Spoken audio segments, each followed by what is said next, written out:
the Lord choosing us, black man and woman, you understand, is to be the face card of the Most High. What I mean by the face card, the example. You understand? Keeping these laws, statutes, and commandments. Because these laws, statutes, and commandments is what's going to separate us from these other nations. These other nations, what they have is a lack of identity. When I say a lack of identity, they believe in false gods and things like that. You know, kind of like what you was believing the Christian church, what they believe in, it's called a false god. You understand? You have fake images of a god who falls underneath a whole story. If you do this research about him, it's Caesar Borgia. Caesar Borgia was a pedophile, a rapist, a man who slept with his sister. And this is the picture that we have in the Christian church. You know, that white man, that so-called white man, you understand, which falls under the religion of Christianity. Christianity is what separates us from our Most High God. Because we believe that being a Christian, loving everybody in the world, first of all, in the Bible, where does it say to love everybody? If anybody can find that, you know, we definitely here in the Israelite School, UPK, you know, we prove all things, you understand? We don't just go off of what we feel and the circumstances. We go, everything we speak is from biblical, you know, records, you know, and don't nothing go stretch back farther than the Bible. So, you know, with Christians, again, telling us to love everybody, that's not in the Bible. You know, what they want to say, what God saying, love the world or whatever the case. Let me get that. Matter of fact, John 3:16. Bubba could show. John 3:16. This is what Christians like to reiterate. You know, this is their favorite go-to, right? It's like, oh yeah, God says love everybody. That's love everybody in the world. That don't make no sense. That's impossible to love everybody in the whole world. You understand? You have a family. Do you love everybody that's in your neighborhood? Do you have the power to love everybody in the neighborhood? You understand? And in fact, we got the word love misconstrued on what the Christian church teaches us. Because the Christian church tell you, hey, you love your brother and love your sister. When how is your brother a Chinese man sitting next to you, and that's your brother because you fall underneath a religion that is false. You understand? So let me get John 3:16, because this is what the Christian church pastor, you know, your pastor like to pull this out and think that he's teaching, you know, saying, thinking he's giving you some type of instruction to fix your life or try to not love your people more than anybody else. Or you got to read in the Bible. John 3:16. For God so loved the world that he gave his only begotten son. For God so loved the world, right? Again, let's take it up for context. Let me get John 3:1, right? So that way we know this conversation of what we about to read is just, you know, for context purposes, that this is two conversations between two Israelites, which are two black people, right? You understand? So if I'm having a conversation with you, you know, am I talking to, you know, the person you met yesterday? Am I talking to the person that you're going to meet in the future? Hell no, I'm talking to you. You know what I'm saying? It's a conversation amongst men. You understand? 1 John 3:1. Go ahead, read the Bible. 1 John 3:1. There was a man of the Pharisees named Nicodemus. Nicodemus was a Jew. You understand? Nicodemus was a black man. You understand? Just like you.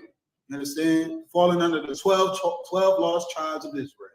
You know, and this man right here was having a conversation. We're going to figure out who the conversation is with. Go ahead, read. A ruler of the Jews. A ruler of the what? Jews. Ruler of the Jews. Now, today, again, the lies that's taught to us is, you know, through the synagogue, which is the house of Satan, right? Those fake Jewish people, you know, those people who wear those tassels and, you know, they wear them dirty sideburns. I think they bald head up here. You know, we call them little hats. You know what I'm saying? Those fake Jewish people, you understand, they are not the real Jews according to the Bible. You understand? The Bible said that the Jews are all black unto the ground, right? You understand? Let me get Jeremiah. Hold that. Let me get the book of Jeremiah. Jeremiah 14:2. You understand? The Jews are black men. You understand? Black, Latino, and Native American men, man. This is the most favorite people from the Most High. The Lord chose these people to be the rulers of this world. You understand? For that man of that nation to govern the earth. You got it, Claudia? Come. Well, let's get it. Book of Jeremiah, chapter 14, verse 2. Go ahead. Judah mourning. Judah mourning. You understand? Judah mourning. Who's mourning today? You understand? Who's mourning today? Who's the man that's getting strangled in the streets? You understand? Who's the man that's getting recorded, being murdered by cops today? You understand? That whole protest behind that brother George Floyd was because of what? Blacks and Latinos mourning. Because of what? We tired of what we going through. You understand? Today we live in a world where people pull out their phone before they actually do something. You understand? It's normal. We're sensitized to what's happening to Blacks, Latinos, and Native Americans. We kind of think of it being normal. Where do we mourn at? In the ghettos. You understand? Philadelphia, Trenton, from New York, from Detroit, Boston, wherever you want to claim it, man. There's Blacks and Latinos and Native Americans mourning, man. Read it again from the top. Come. Judah mourning. In the gates thereof, language. In the gates thereof, language, man. What is the gate made for? What is the gate supposed to do? You know what I'm saying? You buy a house, you want to put a gate around it. What's your purpose for putting the gate around it? Go ahead. To keep things protect you from getting. Yeah, give that brother a hand. That gate is made for protection. You understand? We are going to protect, again, what's around us.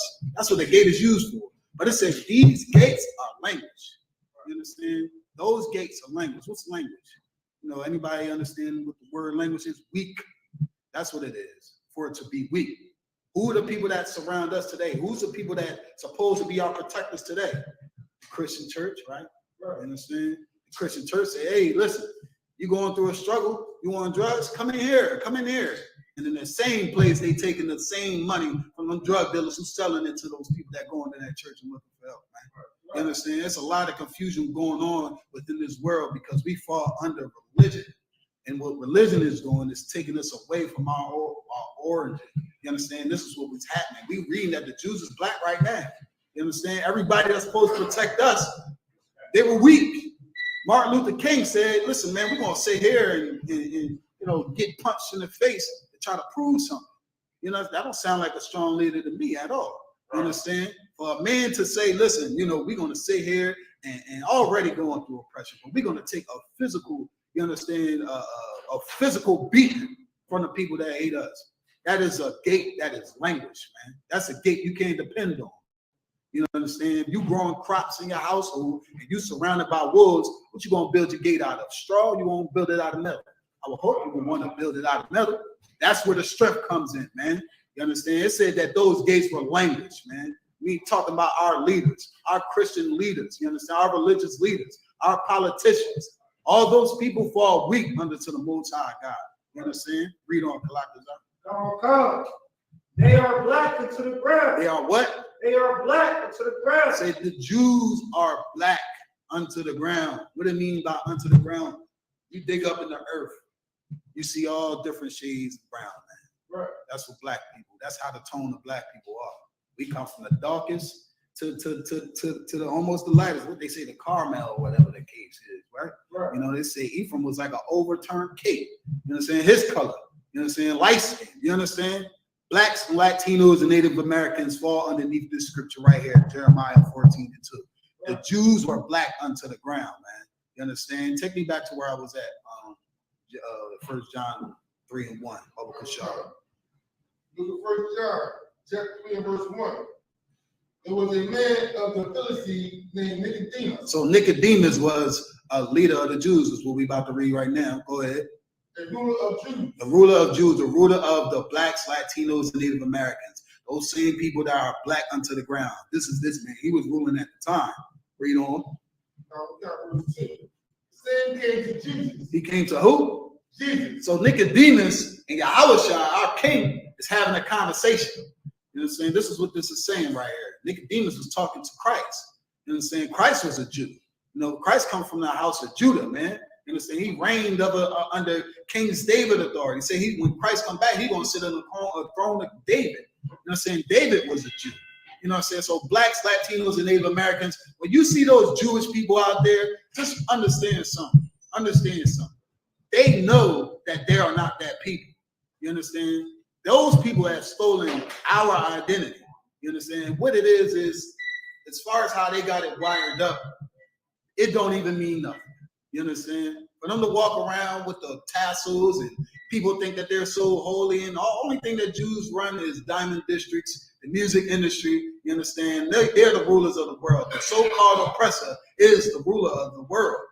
That's how you know that when we talking about here in the Israelite School UPK, it's all through the Most High God eyes, man. You understand? What's written in this Bible shall and already has happened. You understand? The Lord said that the Jews was going to rule. You understand? This is going to be the land where the Israelites rule. It's going to be a time where Christ come back, and that'll be the last reign up, where all blacks, Latinos, and Native Americans dwell together.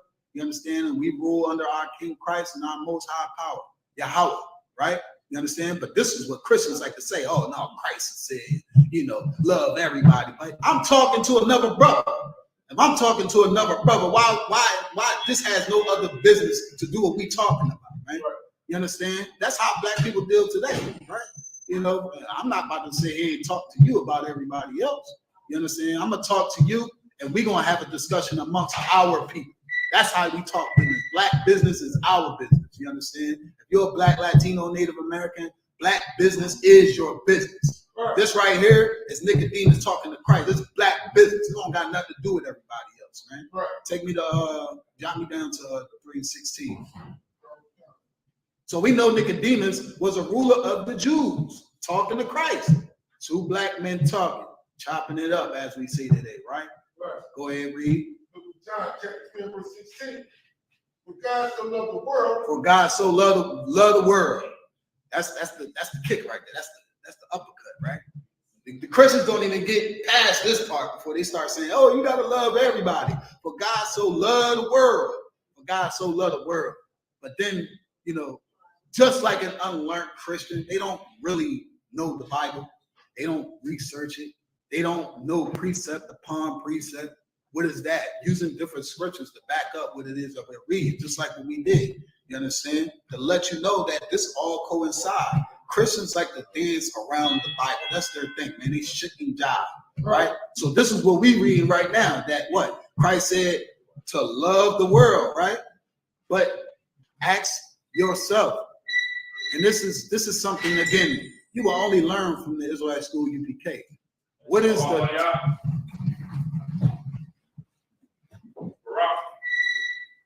how about Shem Yahushua Barakatah?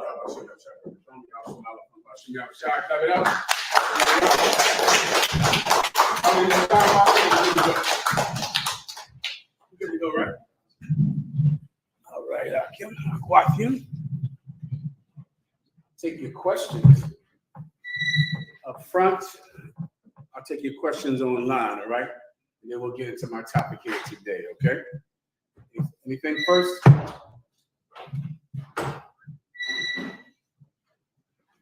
Sir, no questions. Any questions in the room?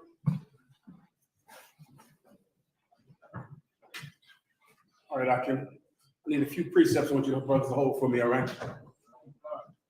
First of all, you're going to give me the story of King David. This stories like this, Akim. I know many people who are not members of the ISUPK under Commanding General Yohana. Stories like this, they don't quite understand, but stories like this built this school. It built who we are. It's everything we are made of. You're going to get that story. I'll give you a few more precepts. You're going to get 2 Chronicles. You're going to get 2 Chronicles. Stand by.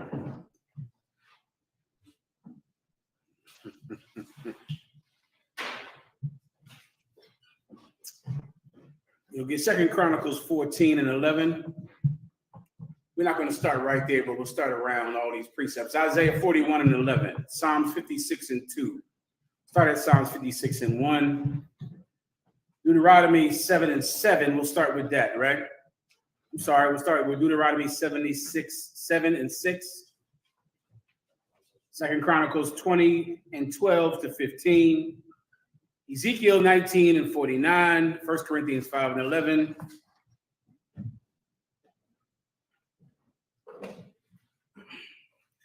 Drop 1 Corinthians and let's end it with Ezekiel 16 and 14. All right. So you're going to add David's story to that, right?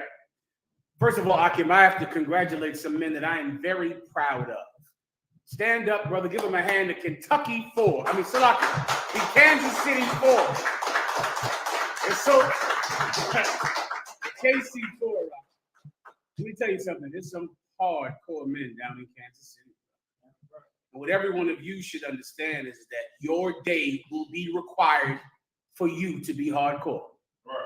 What you saw those brothers do down there in Kansas City, that is their duty.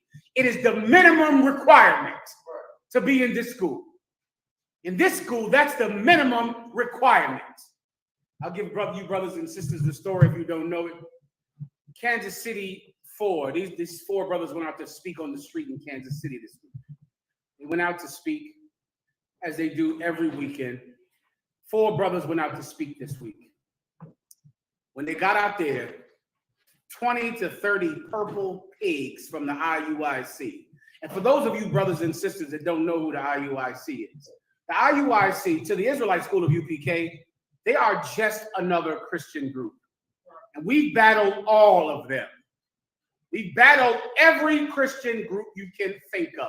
The Baptists, the Southern Baptists, the Muslims, the Nation of Islam, the Episcopal Church, the African Methodists, all of them we battled. Every last one of them. And the IUIC is just another Christian group to us. Now, you might think they're different because they call themselves Israelites and because they wear purple. But they're just as filthy and devious and depraved as any other Christian group. And I'm going to bring that out here tonight.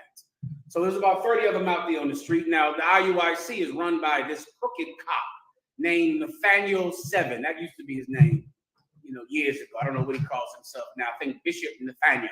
He used to be called Nathaniel 7 when he first started out. And he's a crooked cop from Brooklyn, New York. What do I mean when I say he's a crooked cop? He at one time was in the Israelite School of UPK, and he was sent into the Israelite School of UPK as an undercover detective to spy on us. Now, go research that. Go look up what I'm telling you right now. After it was over, he left the Israelite School of UPK, broke off, and the school was in shatters in New York because of men like him and his influence. And so the school in New York shattered. He left. Then he went back out on the street in his uniform, which is when the brothers in the UPK found out that he was a cop, because they would see him in his uniform. And this is the main way that they found out, because he later on got sued for police brutality and falsely arresting 3 black men in Brooklyn. The brother can get these videos if you want, or I'll just tell you all about them and you can look them up at your leisure. This is a news story. You can just Google it in your phone, all right? He got sued for police brutality and for falsely arresting 3 black men, and these 3 black men won a lawsuit against him. So then after that, he retired. Well, because of his organization and because of his influence over cops, many cops joined the IUIC. It's stinking full with pigs, that filthy group. And because of that, they behave just like every crooked cop that has ever dragged you out your car or ever tried to emasculate you in front of your wife. They behave the exact same way. This week they were out there. This brother had a chair. Now, the whole time they're harassing us at camp. Why are they harassing us? It's like I forgot to have a drink.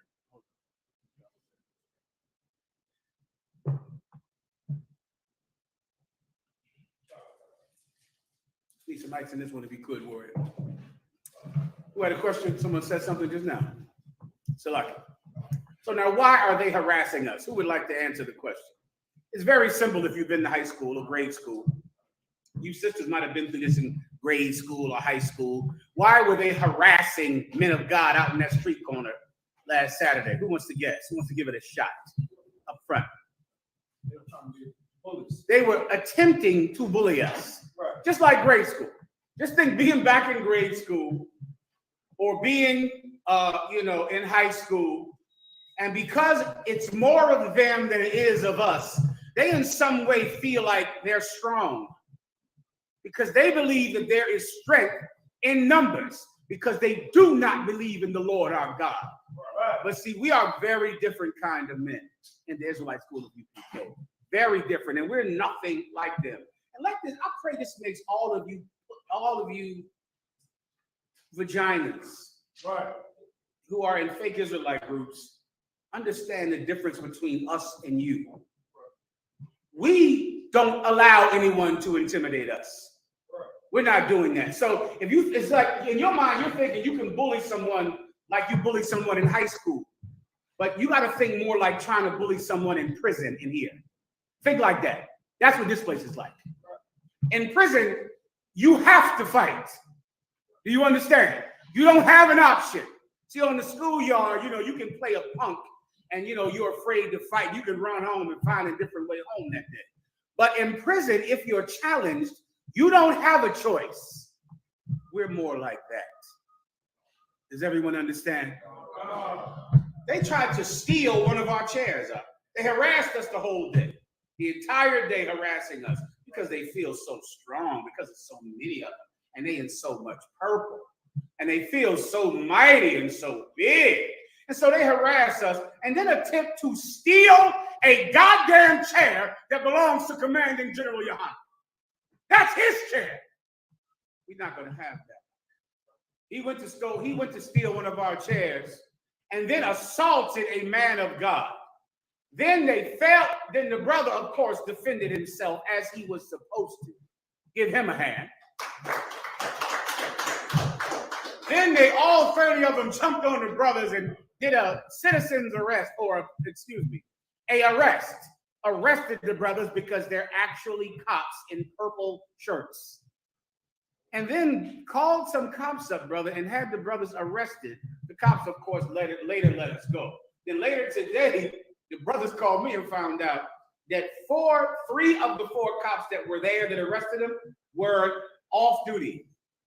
They were not on duty, but somehow they were in uniforms, waiting outside the camp, and they were not on duty at all, but they were there. I'm sure you can talk to the Kansas City 4, and they'll tell you what happened to them. They went down and found out the entire thing. So these are purple effing pigs, disgusting and vile men. And they, for some strange reason, thought that we could be intimidated of. We don't do that in here. Right. And Commanding General Yohana, when I went back and told him the story, you know what he said? He regrets one thing about that day, that we should have went out with less men. Right. Do you understand? We should have went with less. Right. Tell me what Christ said about how many men he sent out. It's in the book of Matthew. I pray you know what I want, right? That's the only regret that Commanding General Yohana has. And let this be an education to all of you in the Israelite school of UPK. You are required to do the same. You must do the same, or you can't be in here. You're going to have to bow down to the Muslims, bow down to the Nation of Islam. Oh, you fake Israelites. If the IUIC goes out and challenges a fake Israelite group, they will drop to their knees and perform oral sex on every last one of them. Fake Israelites are the biggest cowards in the world. They're scared. You fake Israelites are scared of the IUIC. You're terrified of them. Not one Western. Right. Father, we fear. And you are not allowed to show any fear or to comply or relent in any way when you are standing for the gospel. We're out there for our king. You understand me?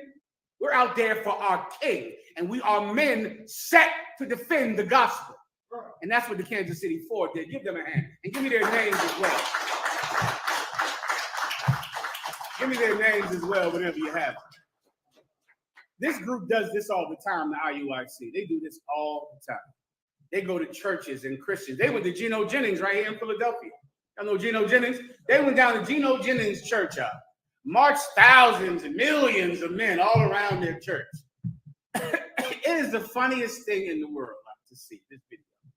And every time I see it, I'm bewildered by it because I don't understand people that think like that.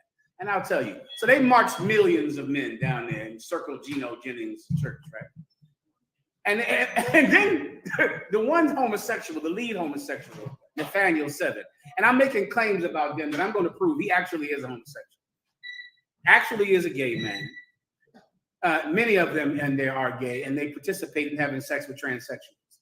I'm going to prove all of that tonight. Just give me a minute. Just give me a minute. They marched around Geno Jennings' church, and then stood up there in front of one of Geno Jennings' disciples and said, listen, y'all got to stop all this dancing in this church. Y'all got to stop this saying that you're Episcopal. Y'all got to stop all of this. And as I watched it, I'm thinking, did they think they were going to intimidate Geno Jennings and make him leave his religion?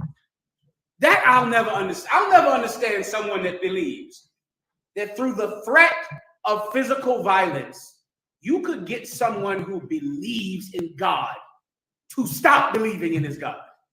How do you even think it's possible to do something like that? If a man actually believes that God has him doing this, how can the threat of violence make him stop? Because if he believes in God, then he must be willing to die for God. Please. I have the name, sir. Go ahead. Captain DeGaugabar. Captain DeGaugabar, thank you for your service. Give him a hand.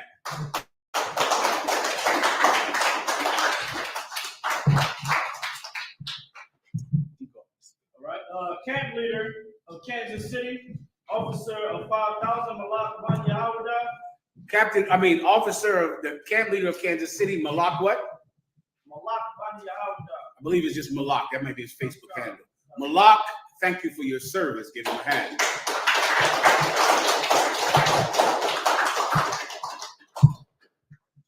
Officer of 500, Allah Yashah.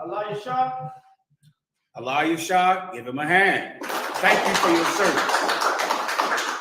Go ahead. This one gonna hit home. Young man Jay. Young man Jay. Give young man Jay a hand. Thank you for your service. These men are no cowards, brother.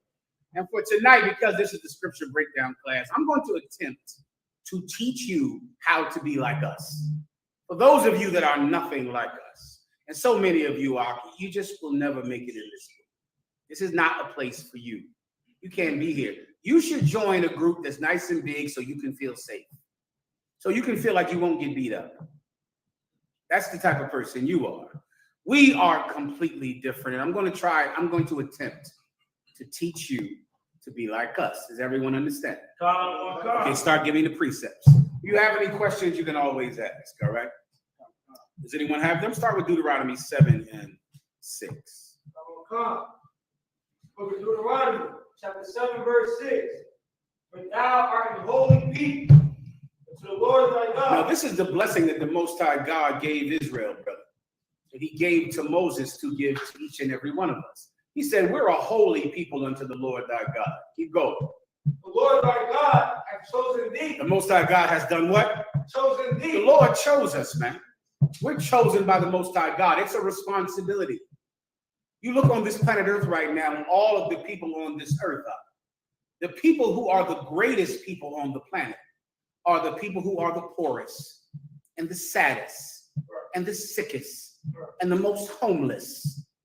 Give a special thanks to Captain Yatazak out there in Texas. Give him a hand, brother. He's another man who is no coward.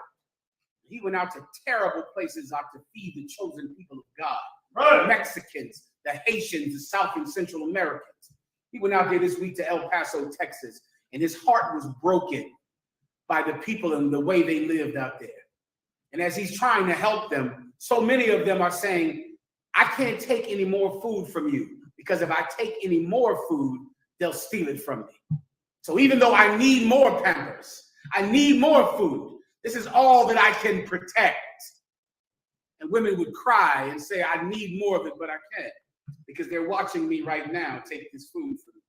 They're watching me take these Pampers. And once you're gone, they're going to steal it from me, so I can't take any more. And Captain Yatazak, his heart was broken for his brothers, for his sisters, for his nation. That people is the greatest people on the planet.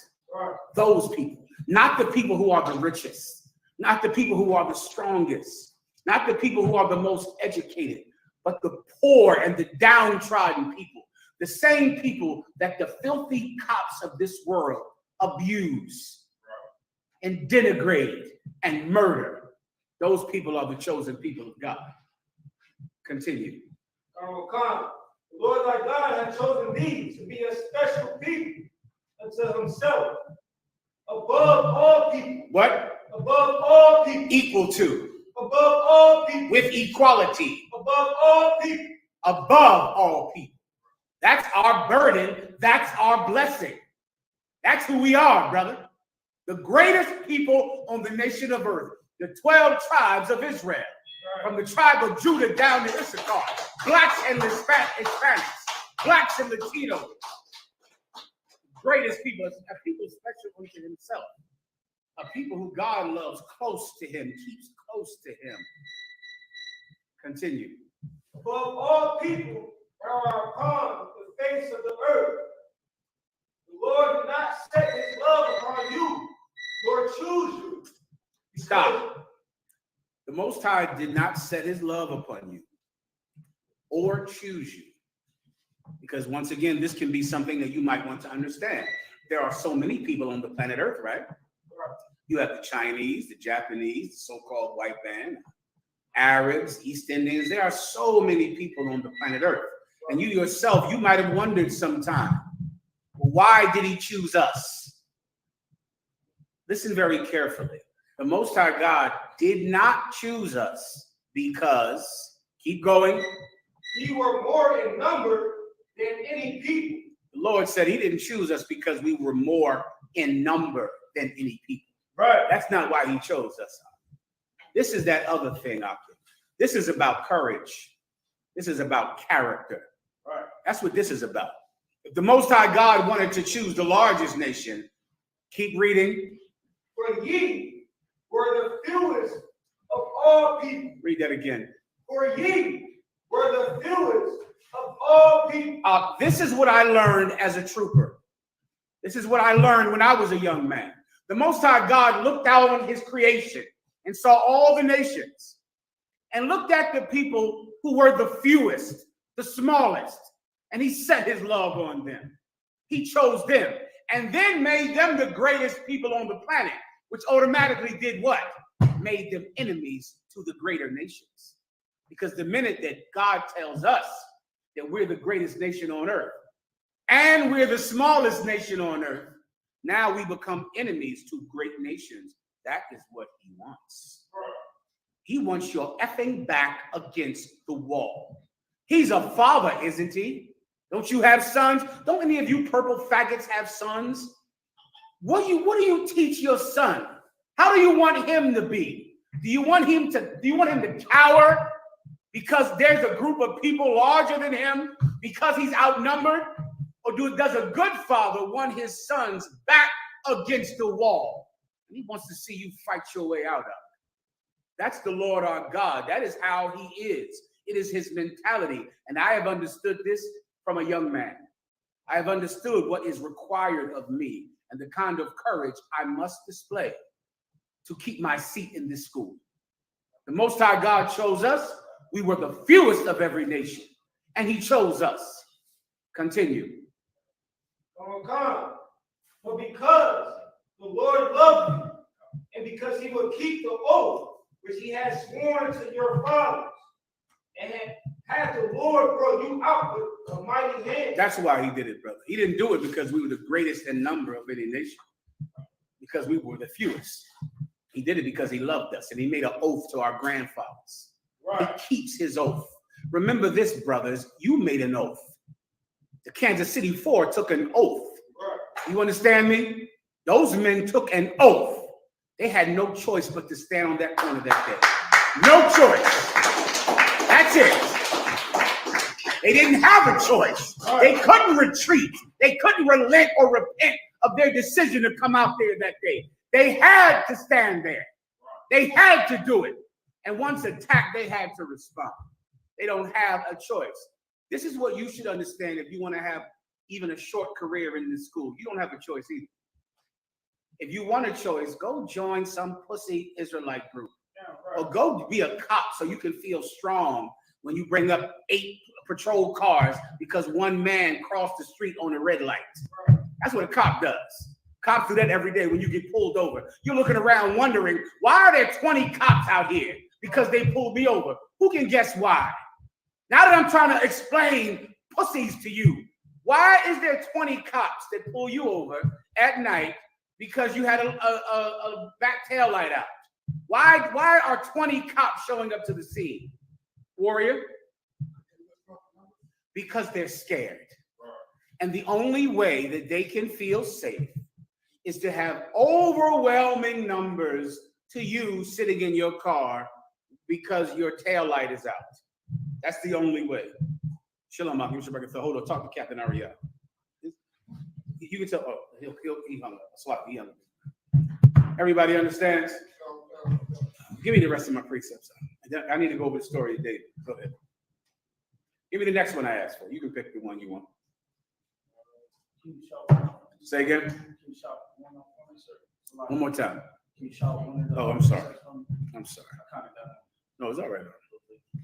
Okay, you can give me Isaiah 41.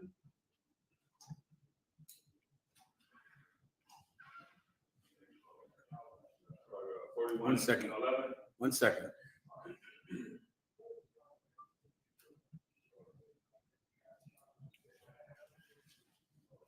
Read Isaiah 41 and 10 to 12.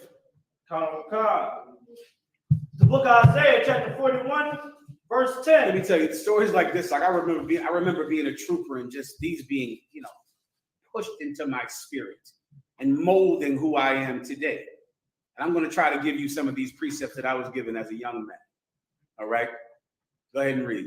It's the book of Isaiah, chapter 41, and verse 10. Fear thou not, for I am with thee. This is one time when the prophet of God, a king over Israel, had to come up against these nations who are so great in number. And if you read the Bible at all, the purple faggots don't read the Bible. Once again, they came out against Geno Jennings and demanded that Geno Jennings come out and talk to them. And demanded that Geno Jennings stop teaching whatever he's teaching that they don't like. And as I watched it, I just couldn't understand the arrogance of thinking that someone would do that. Let me give you, brothers, one of my first orders for tonight. First of all, this I would pray with a fervent, sincere prayer that the IUIC would come and circle one of our schools. I would pray that something like that would happen. And the Lord God that sits in heaven, if he is merciful, he'll let it happen. Here's what you're supposed to do. If you're alone in that school, you go outside. Right. In the UPK, Geno Jennings stays inside. You're not allowed to stay inside. Right. If you are alone in the school, if you are in the fucking supermarket and some purple kid comes up to you and wants to battle you, you give him something give him what he asked for. Right. You understand? Give him exactly what he wants. If you're out with your wife at a goddamn gender reveal with the blue dye all over you, and some purple faggot wants to battle you, give him exactly what he came there for. Don't ever deny a battle, ever. Whoever wants the battle can have one. They can have one anytime they want it. Now, what am I telling you? I'm telling you what you're required to do. You stand in a Sabbath service and put your right hand on your heart and then on the Torah, and you bless it, and you make a covenant to defend those laws. And the IUIC are a bunch of filthy sinners, homosexuals, thieves, and liars. I have their mug shots up here, and I can play tonight, or General Yohana will put them up on the screen. I have all of it if you need it. They steal from their own members. They send dick pics to each other. I have that right here. I have it right here. I could play it tonight, but I might not have time. You can go find it out on your own. And they go and attempt to kill transsexuals that they're dating. And they murdered a poor little sister who had sex with one of their African dogs in Africa. She got murdered. They thought they could force Geno Jennings to give up his religion. Listen, maybe Geno Jennings doesn't come outside. We come outside. We have to come outside. Does everyone understand me? If I ever hear about one of you saying, well, I thought it was, what's the word cowards use? I had to use wisdom. That's a coward. What'd you do? Well, see, it was like 40 of them. And I was there in the supermarket, so you know I had to use, the Bible says be harmless as a dove and gentle as a gentle. Brother, you better go outside. You're going to be gentle out of these doors. We can't let a coward sitting here with us. This isn't like high school. This is like prison.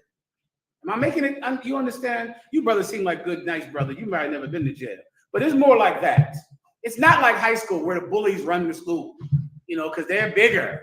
And there's so many of them. It's like prison where if you don't fight, you die. So you don't have a choice to fight. You have to defend yourself. You can never let anyone punk you, ever. Why? Because you stand for the King of Israel. Right. You represent him. And if you are a coward, then Christ is a coward. If you are divided, then Christ is divided. We stand together. We stand with each other. And you are to defend this gospel and let everyone know that flesh is not your strength, but God is your strength. Everyone understands? I pray. I pray. We shall see them. We'll find out what you have. We'll see your quality one day. Kansas City 4, they have proved their quality. You'll have your chance to prove yours. Either that or go join the Muslims. There's a lot of them. Go get a fucking bow tie and you can be with Farrakhan and you'll be safe there. You'll be safe with them. Keep reading. The book of Isaiah, chapter 41, verse 10. Fear thou not, for I am with thee. That's what the Most High God said. This king was scared, man, because there was armies of men against him. Armies of them. What, are you afraid of a bunch of fake cops in purple shirts? You're scared? You're scared of them. Them. This king had to stand against the unified armies of 4 nations came out to get him. We know you could never handle that because you're a coward. But in the UPK, we don't allow cowards to be in here. This king was scared, so what did he do? He turned to the Most High God. He went to the Lord about it. Keep going. Be not dismayed, for I am thy God. Here's the Most High God. He went to the God and said, listen, I'm scared. There's so many of them. They're a nation. What do? The Most High's response was what? Be not dismayed. Don't be dismayed. This being dismayed is like being worried. Don't be worried. You'll be fine. It's okay. I know you only feel safe if it's a whole lot of you, like your gangs, right? Or your fraternities, right? What fraternities do you pick? The ones with the most people, right? That's the one that you like. Your black fraternities, your groups, the ones with the most people, that's the one you pick. I totally understand that because you're a woman, you're what's between a woman's legs, and you're a coward. But there are other men out that believe in something. We believe in the Most High God. We believe in Christ, our King, who died for us. Right. We believe it's our basic service to him to do the same. I pray you understand. Continue. God, I will strengthen thee. I will what? Strengthen the Most High God told this king, I will strengthen you up. I'll make you strong. I'll give you strength. Just, give a hand to Captain Yashamar. Give him a hand. I heard. See me one more time, warrior. The sisters were telling me Captain Yashamar was in chat house this today. What's the name of that? Clubhouse today, giving fake Israelites hell. So Captain Yashamar was trying to teach them to be men up. And it's hard because they're scared. If the IUIC, I've seen it. I've seen the IUIC come out into these fake Israelites, brother, when they're on the street doing their speaking. And they all but drop their drawers, I can bend over. They all but present where the sun doesn't shine, their backsides to the IUIC. They all but lay down on the ground and perform fellatio on every purple shirt. They're so terrified. Was one of them where the cat said, well, where's Nathaniel? The purple faggot said, you mean Bishop Nathaniel? The cat said, I mean Bishop Nathaniel. I said, do you think you can deal with us? And you're scared of these purple cowards, gay men, sexual deviants. You can never be in here. This man went to the Lord. The Lord said, don't be dismayed. Don't worry. You'll be fine. Keep going. God. I will help thee. I will what? Help thee. I'll help you. Keep going. Yea, I will uphold thee with the right hand of my righteousness. I will uphold you with the right hand of my righteousness. That is what makes you stronger. That. Being in the right. We're in the right, brother. We stand with Christ. They do not. We defend the poor and the needy and feed the poor and the needy. Let me give you an IUIC quote. It's on video. Someone asked them, well, do you have soup kitchens? Who knows what their reply was? Anyone see the tape? They said, do you have soup kitchens? The IUIC says, we don't do soup kitchens. You're on your own. That's a quote that is in the list of videos. We don't do soup kitchens. You're on your own. They hate blacks and Latinos. They're crooked cops. All crooked cops hate black people because when they arrest them, they're sick of them. They're sick of having to arrest them. Like those 4 black cops who wore purple and gold in Memphis and killed that brother in Memphis. Everyone remembers that, correct? They wore purple and gold too. They were in a Greek fraternity whose colors are purple and gold, and they murdered a black man. They can't stand black people, crooked cops. They hate black people. Crooked black cops are racist against black people. They hate you. Well, this king went up against nations of people that hate you. And God said, don't be afraid. I will stand with you with my right arm of righteousness. Keep going.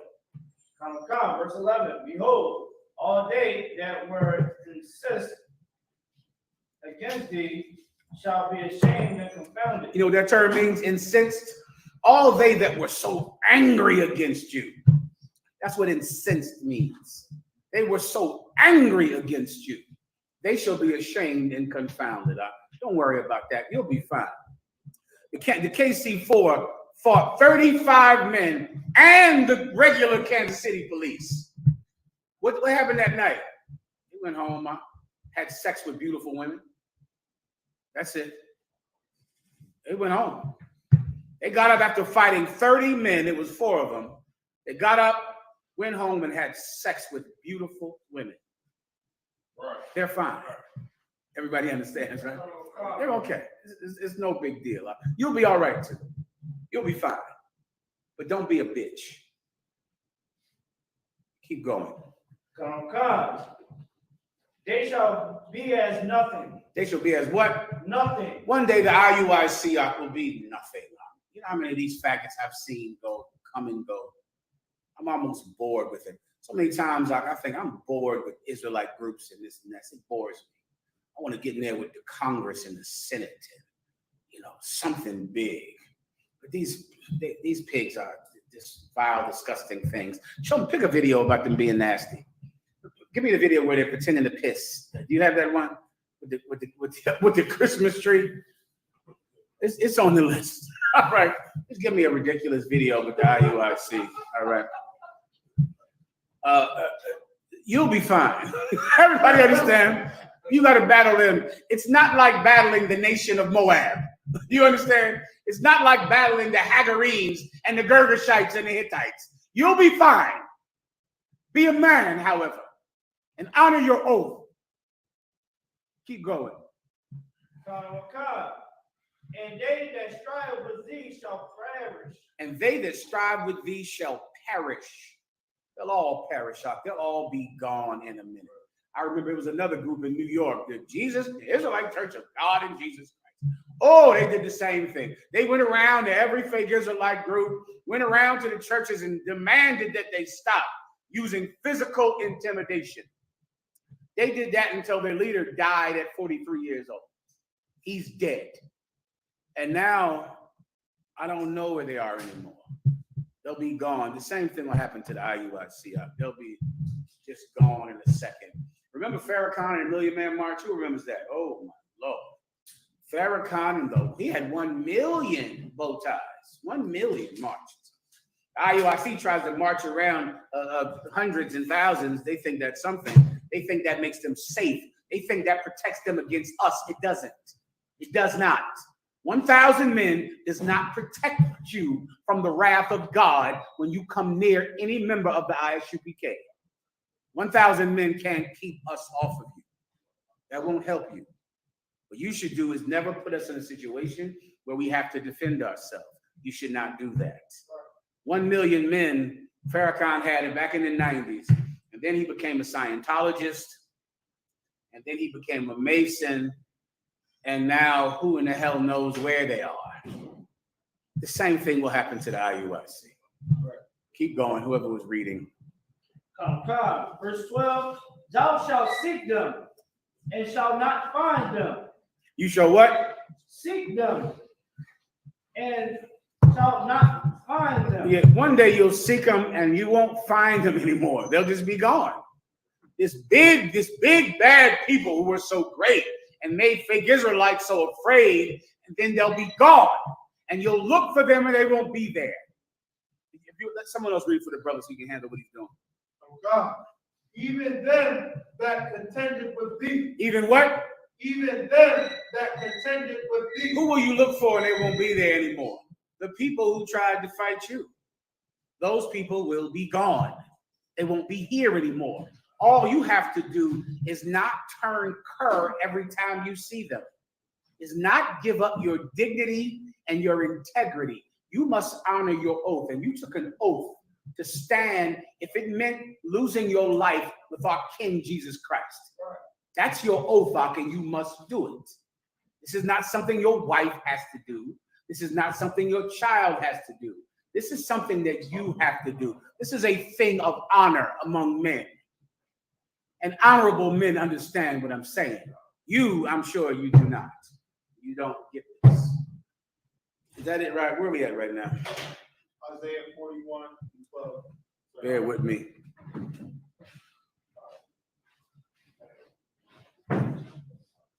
Read 13.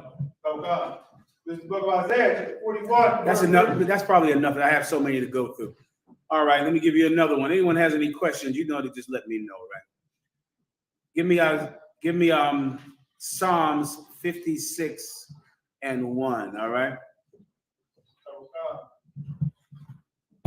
This is the book. I'm sorry. Hurry up. Another question that I'm going to bring up about the incident that happened. Go ahead, bro. Me and the brother was watching it live as it was happening. Mm-hmm. And before everything broke out. And in the course of the two camps right next to each other, Mhm. the brother just talking, the speakers just talking about each other. Yeah. I think one of the brothers, whoever was speaking said, I'll die for Command Junior High. Because he said that. Mhm. And the camp's response was, we'll die for Command Junior High. We won't die for no man but Christ. And he said, and it's weird to me because he's saying that he only willing to die for Christ. As he's around 20 other people. That's convenient. At the camp. It's real convenient to say you only die for Christ, seeing he already died and is not here anymore. Let me give you a precept since Ariel made the statement. Give him a hand through what? Give me John, the 13th chapter. All right. Give me greater love hath no man than to lay down his life for his brother. See, it's easy to say you love Christians. Once again, just like them, the IUIC are Christians. Every Christian says the exact same thing. What do Christian women say who are single? I'm married to Jesus. What do Catholic nuns say? I'm married to Jesus. It is so easy to honor Jesus because he's not here and you can lie about him and you don't drop dead on the spot. So everyone can just say, I serve Jesus. I would die for Jesus. Jesus is in my heart because there's not a voice that comes out of the sky to call you a goddamn liar. So everyone can say, I will do this for Jesus. I will do that for Jesus. That is not a barometer of who you are. This is the perfect barometer for who you are. What will you do for your brother? Because he is here. He's right here. So if you say you'll die for him, we're going to find out. We'll see. If you say you would give up anything for him, we will find out. That you can prove. Christ proved that. He did that. And now you're required to do the same. Right. The only thing I'm trying to tell you, brothers, is if you're looking for, safety and feeling safe, how do the members of Creflo Dollar's church feel, on a Sunday morning? Raise your hand if you've been to Creflo Dollar's church. Anybody in here back when you were in the world? Oh, they must feel like they're in a warm blanket with 25,000 people going, I lift up my hands, and they're singing all in unison. They must feel like they're part of something so much bigger than themselves. And it makes them feel so safe as they stand in that crowd of 25,000 people hidden in that crowd. Because not only are they hidden, but their sins are hidden. All of their homosexuality, their lying and their stealing and their lasciviousness, hidden in the crowd of, I love you, God, I love you, Jesus. It's a lot harder to have to stand out. It's a lot harder to be seen, and for everything you do to be seen. You can't say you love God and then say, I would only die for Jesus. He doesn't need you to die for him. But I do, and he does, and he does. He needs you to defend him with your life because his life is in danger. Give it to me. Oh God. This is the book of John, chapter 15. Skip up to the prayer. Oh God. This is the book of John, chapter 15 and verse.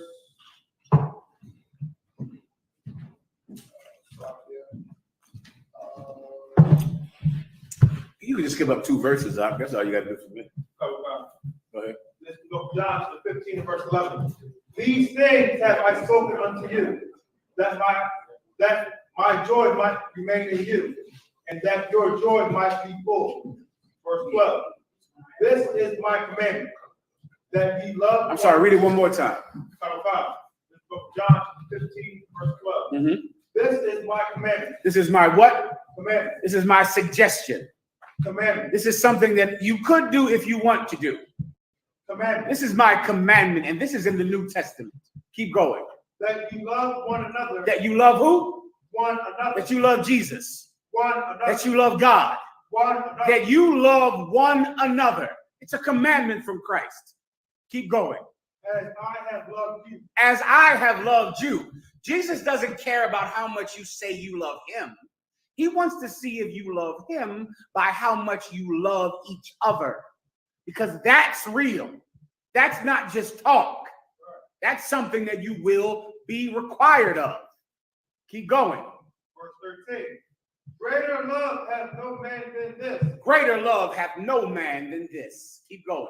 That a man lay down his life for his friend. Lay down his life for who? His friend. For Jesus. His friend. For God. His friend. That's in the Bible, Christians. The Israelite school of UPK is built on this. This is where we come from. Rockefeller, hallelujah, shout. Let me give you another order, and listen very carefully to this. If one of your brothers is ever being choked by a police officer, if a police officer ever has his knee on your brother's neck, you are ordered to get that police officer off of your brother. You do not have a choice. You don't have a decision to make. You can't do the wise thing. You can do the thing that makes good common sense. You have to get him off of your brother. Let me give you a suggestion. Go and push your brother out the way and replace your brother's neck with yours. Put your neck in the place of your brother's neck. If a cop has his knee on your brother's back, push your brother out the way and put your back there and let him kneel on your back. You make yourself the one who's choked, but you make sure that your brother lives. If that is too much for you, if that makes us a cult, then you should leave. Because in here, we believe there is no greater love than giving our life for our brother. The Kansas City 4 they had no choice but to do what they did.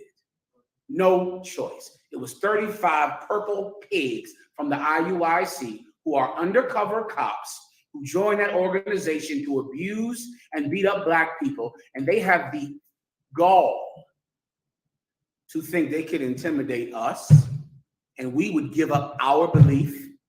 We would turn against our king. We would break our oath. Give me the violent, take it by force. There is nothing that anyone could do that could turn us off this path. Nothing. Not death, nothing could do it. And I don't know how you Christians even survive in America without thinking like us. How do you grow up black and Latino in America scared every day? Every day you're outnumbered. Every day you're up against some adversary who is bigger than you, stronger than you. How do you handle it without thinking like us? How do you handle bills?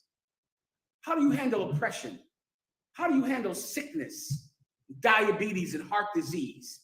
How do you handle a prognosis that is so dire when they tell you your child has autism and your child has cancer and your father has cancer and you have breast cancer? How do you handle living here in cowardice? You can't survive in this hell without being brave. There is no way to be here without being brave. You think you can avoid joining us and go back into the world because you're scared to face the critique and the hatred of white America, scared to face the hatred of the government and the Christians, and then you go back into your life and you have to face autism, diabetes, prison, and death. You can't run from danger, Ak. There is no way to get away from it. One day, Ak, you'll have to face it, Ak. One day you'll have to look it in the goddamn eye and say, let God's will be done. Well, the Kansas City Four did that. What will you do? We shall see. We're going to find out. We're going to find out what you'll do. I've made my decision. Keep reading. God. This book of Matthew, chapter 11, and verse 12. And from the days of John. That's it up. Oh, I'm sorry. You have the new one I asked for, right? Read that. And from the days of John the Baptist until now, the kingdom of heaven suffered violence.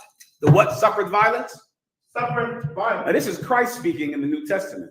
And he's saying from the days of John the Baptist. Now, remember, Christ lived on the earth at the same time as John the Baptist, right?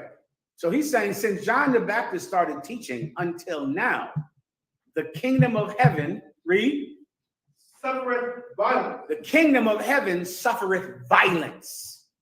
The kingdom of heaven suffereth violence. What does it mean to suffer something? To endure it. To endure it. What is the kingdom of heaven? What officer would like to answer me? I'm sorry, Yandaya. Do I have any questions online that someone would like me to answer? So I'll answer them for you. If you have any questions in the room, just ask. It's okay. Don't be scared. I think that's what the class is about. All right? So just ask the question. If not, I'll move on. No question. What does it mean to, I'm sorry, in the back.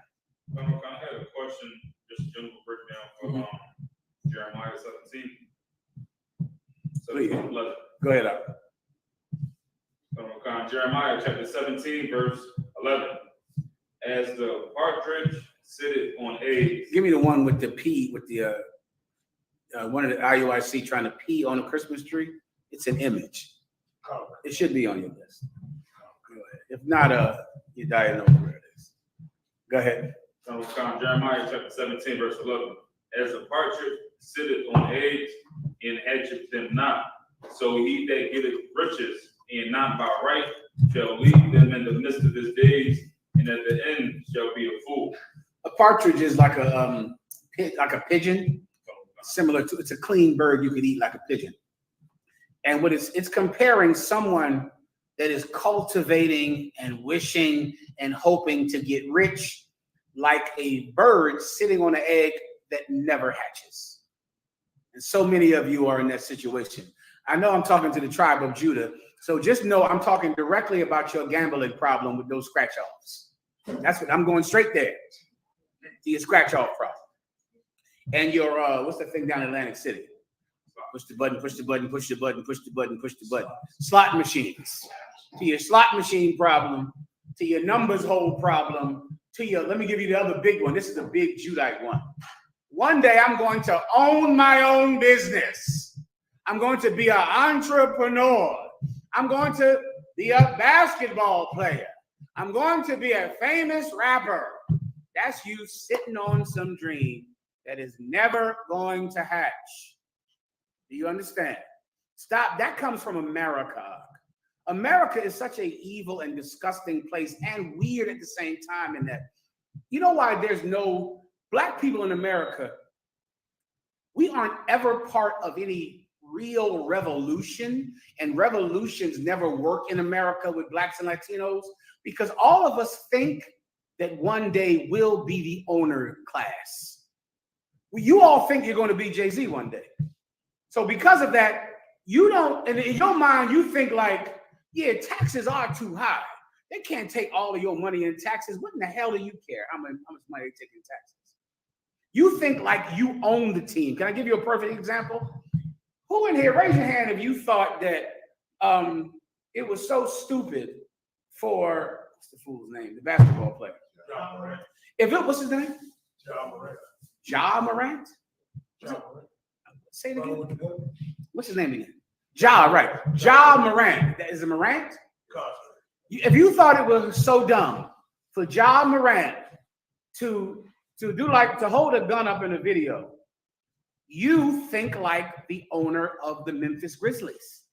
That's you. You don't think like Ja Morant. You don't think like an employee. You think like the owner. So you're saying, how could you miss all those endorsements? How could you blow all that money? The NBA is a league and an organization that has a profile to uphold. Do you own a team? You think like an owner and you're poor. That's why you can't have revolution. Because you'll never organize. You'll never do anything where the workers and the poor people come together to take money from the rich. Nigga, because you think one day you'll be rich. So you side with rich people. Yeah, Jay-Z, what would you rather have, $500 million or a dinner with Jay-Z? We should be doing this. We should sign contract. Why do you care if Ja Morant blew, how much money did he blow from flashing a legal gun in Memphis? Legal gun. Guns are legal. It's legal to show a gun. It's legal to film a gun. All you talked about is him missing out on $39 million. How much did another basketball player pay to date Ice Spice? Did I F them up? I try not to F these rappers up, names up. Ice Spice? Now, do y'all got to laugh like that? Is that necessary? That's the UPK. Get y'all a hand. Y'all don't give a damn. Y'all don't care how y'all embarrass me. You think they care about the purple facts? They don't give a damn about embarrassing me.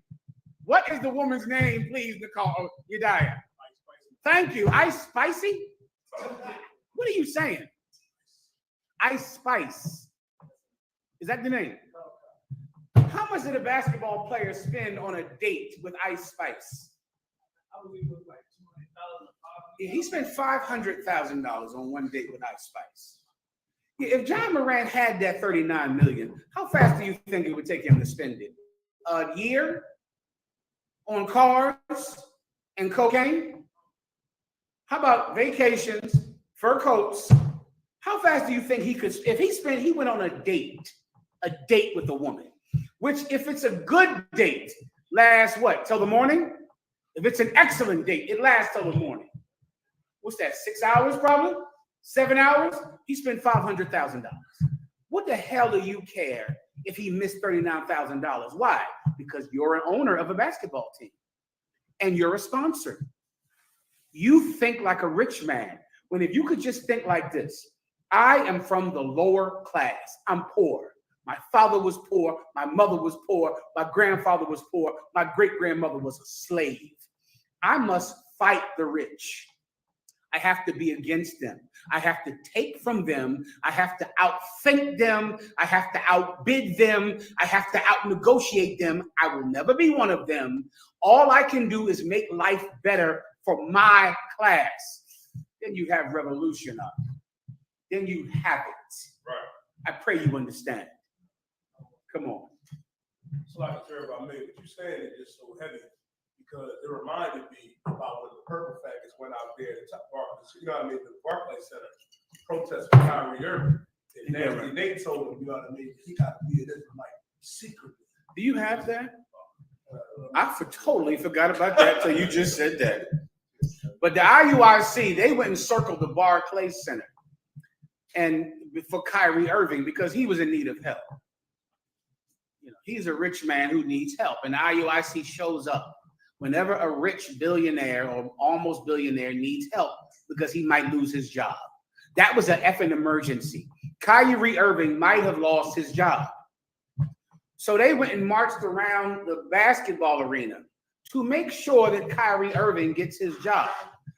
What do you think they do if one of their people loses their job? Smack him in the face and tell him, do better on your job. Don't lose your job. They went and marched around a basketball arena for a rich man to keep his job? Who in the hell cares? If Kyrie Irving lost his job, would he move into the Richard Allen projects? They're gone, Salakia. What are the projects you have? Bartram Village? What are the projects down here around the corner? You got projects where you live, right? If Kyrie Irving lost his job, would he end up there? Kyrie Irving has hundreds of millions of dollars if he loses his job. The purple faggots told Kyrie Irving, be a secret Israelite. Don't ever tell anybody you're an Israelite. Keep it nice and quiet because they are scared. They're scared of white people. The UPK is not afraid of white people, and we damn sure not afraid of some coward in purple. That is not who we are.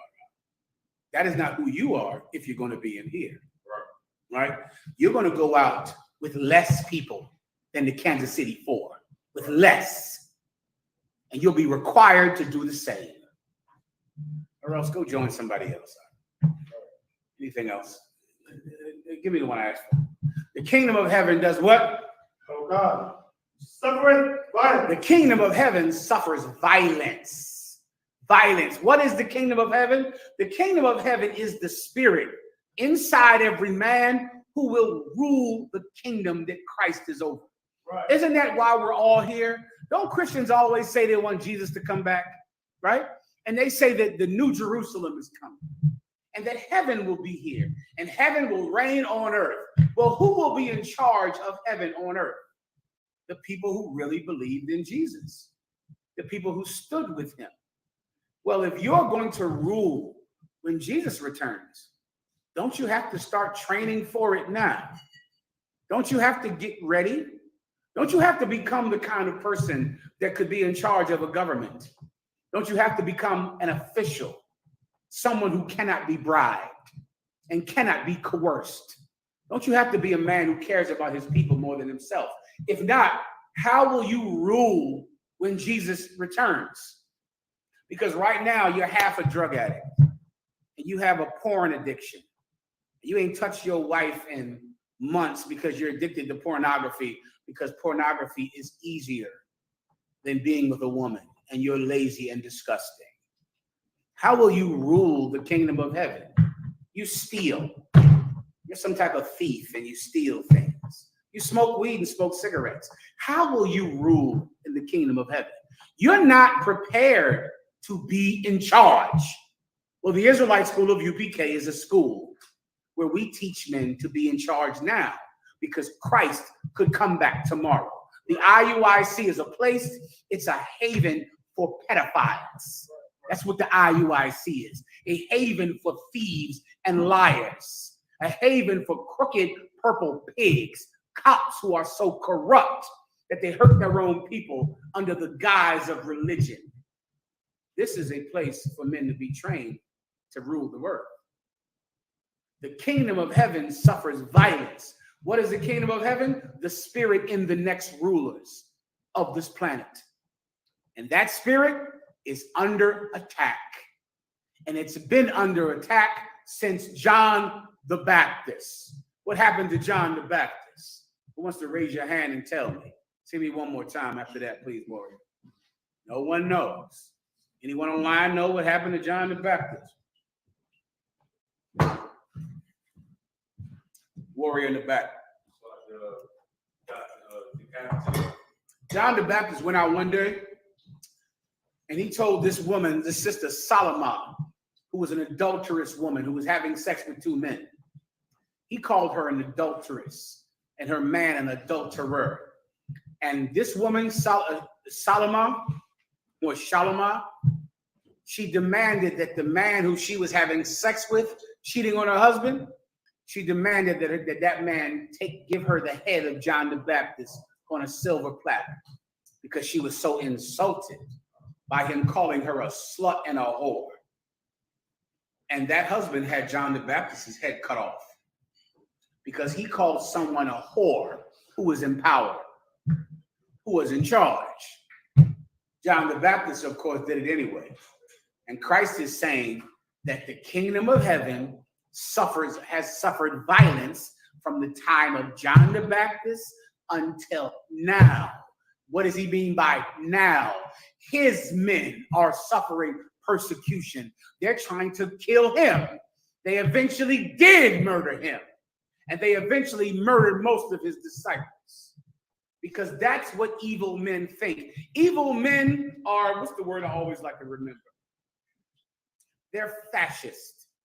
Alexa, what does the word fascist mean? As a noun, fascist is usually defined as a person who believes in or sympathizes with fascism. As an adjective, fascist is usually defined as of or like a governmental system led by a dictator having complete power, forcibly suppressing opposition and criticism, regimenting all. Alexa, stop. Forcibly oppressing opposition and criticism with force. People that think that they can get you to stop doing what you're doing with physical force. You understand? They don't convince people that you're wrong. They don't have an argument that's better than yours. They don't pull scriptures that defeat you pulling scriptures that you're pulling. They believe that physical force can prove that they're stronger than you. That's fascism up. And that is what the kingdom of heaven suffers, man. People think that they can come and try to harm us and that we'll stop teaching and that we'll go away. Come on. What are you even doing? We took an oath. We'll never stop. We'll die and men will stand in our footsteps and continue. We will never stop. It will never happen. You Brakathay Hawawah Yahawashai.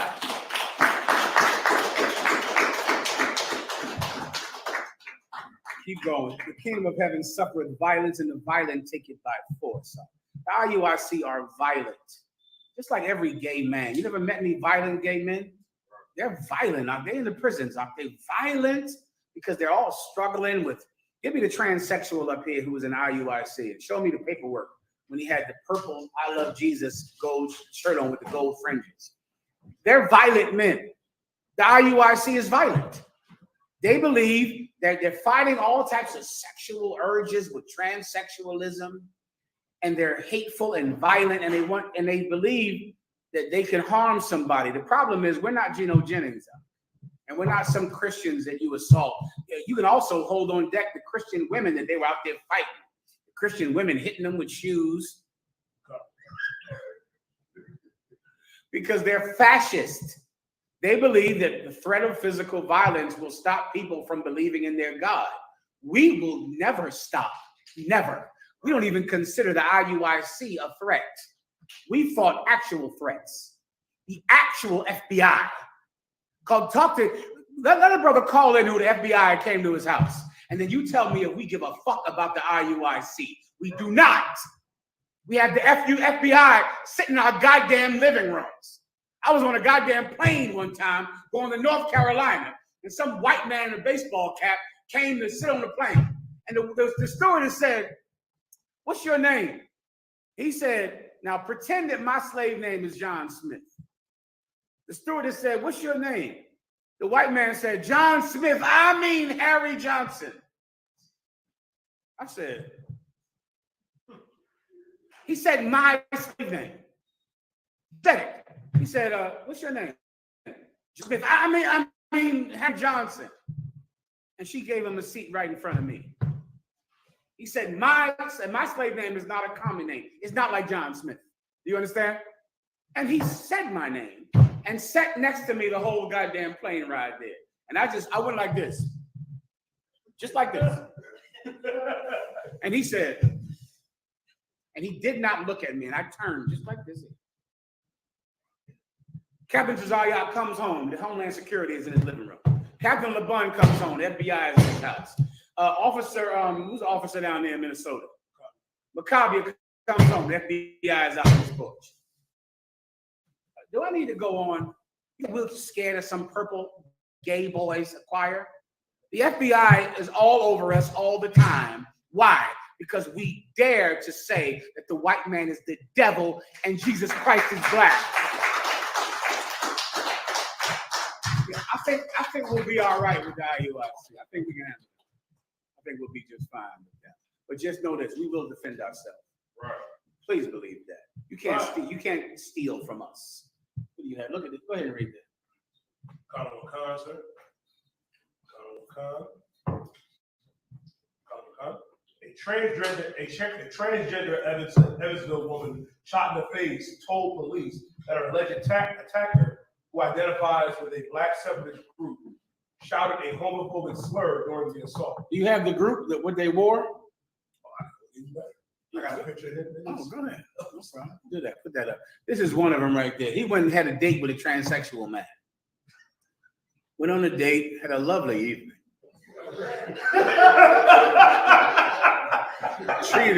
He treated the transsexual like a real gentleman. At the end of the evening, though, he was struggling with, and these gay men are like that. They struggle with, they don't want to be gay. They struggle with it, and then he shot the transgender in the face. Shot the transgender. He's a homosexual man. So is Nathaniel. Bishop Nathaniel has been with a man. He's a gay man. If I show you his picture, you'll go, I see it. Go ahead. Sir, he had a picture on a horse recently. I was like, he was posing like a bad bitch. He was a bad bitch. He was so gay. Do you have the one where the member said that Nathaniel sent him can I use foul language in here? You sisters look like they delicate and they don't let their feet touch the ground. I don't want to say any profanity. Sometimes it happens by mistake. We all fall short of the glory of Jesus. All right, give me the other precepts I have while the brother is looking for that. What's the other precept I had? Then I need to get to David's story. I got 2 Corinthians. Not 2 Corinthians. I don't think that was the one I wanted. I think it was Psalms. Psalms sounds right. Give me Psalms 56 and 1. Sir. Go ahead. This is him. There you go. You see him right there. That's him. He shot that transsexual in the face after a delightful evening at dinner. The transsexual. I'll just keep going. Remind me to end the class with the scriptures about the man that wears purple. That's in the Bible. I got to keep going for time's sake. Also, stand by for Commanding General Yohana's show. We're doing it tonight upstairs. You brothers and sisters want to come check it out. You can come check out Commanding General Yohana's class upstairs tonight. We're going to get it on and continue this. And that's that. All right. What do you have? If I have questions, Jediah, please tell me. All right. Go ahead. The book of Psalms 56, verse 1. Be merciful unto me, O God. For man would swallow me up. Look at that. This is David speaking. David is who we're about to read about in a few minutes. David, the Most High God, said that David was a man after his own heart. Meaning David fought like the Most High God. That's what your heart is. Your heart in the Bible is synonymous with your mind. The Most High said, David is a man after my own heart. David loved to fight. He enjoyed it. It was a pleasure to him to fight. That's how God is. The Bible says what? God is a man of war. That's how he is. And the Most High loved David because David liked to fight. And this is what David said. David at one time, he was fighting so many battles up.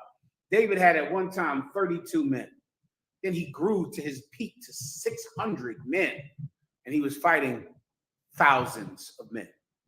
And so he went to the Most High God many nights, brother, praying for deliverance, praying that God would stand with him and give him victory over his many adversaries. And the Most High God stood with David. And in the end, though it was rough and though he was hungry, was one time when he didn't have bread or a sword to fight. And the priest gave him showbread to eat and gave him Goliath's sword that they had wrapped up and hidden away. They gave it to him. Otherwise, he didn't even have a damn weapon. They gave it to him because he was poor and suffering, standing for the kingdom of God against an army of enemies and adversaries. And this is one of the prayers that he said at times like that. Read it again. O God, be merciful unto me, O God, for man would swallow me up. Man would swallow me up. We have so many enemies in the Israelite school of UPK. Right. The list is long. Battles I've been in, God, battles you're going to be in. And I envy you for the battles of the future. I envy you young brothers so much, because every battle I've been in, I gained something out of it.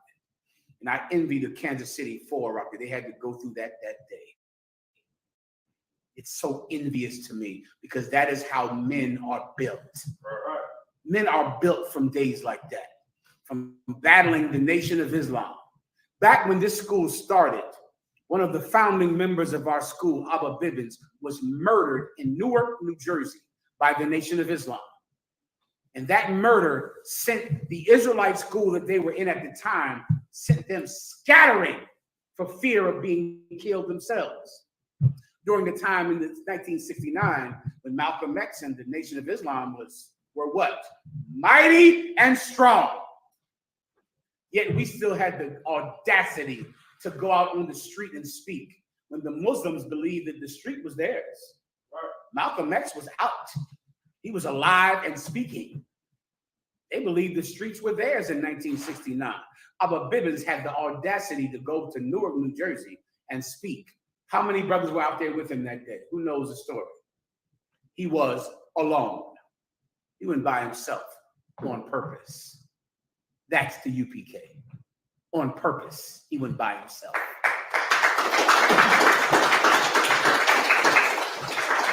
That day, the Nation of Israel the Nation of Islam attacked him and murdered him. He died. And the Israelite group they were in, they all went home. They fled, except for 7 men. 7 men weren't afraid. They were angry. There's a time for that. So many people try to get you to suppress your anger. Like your anger is somehow unclean or unallowed. The Bible says this: there is a time and a place for all things, a time to embrace and a time to cease from embracing, a time to kill and a time to make alive. There is a time for anger. 7 men decided not to go home, not to be denied or rejected. 7 decided to be angry. And those 7 men created the Israelite school of UPK. And then in their wisdom, passed it down to Commandant General Yohana. They didn't get deterred by Abba Bibbins dying. They were fucking angry about it. Right. It angered them. It made them angry at Islam. They didn't want to leave. They wanted to get back out on the streets and throw Qurans up and down the block. That's what they wanted to do. And they did it.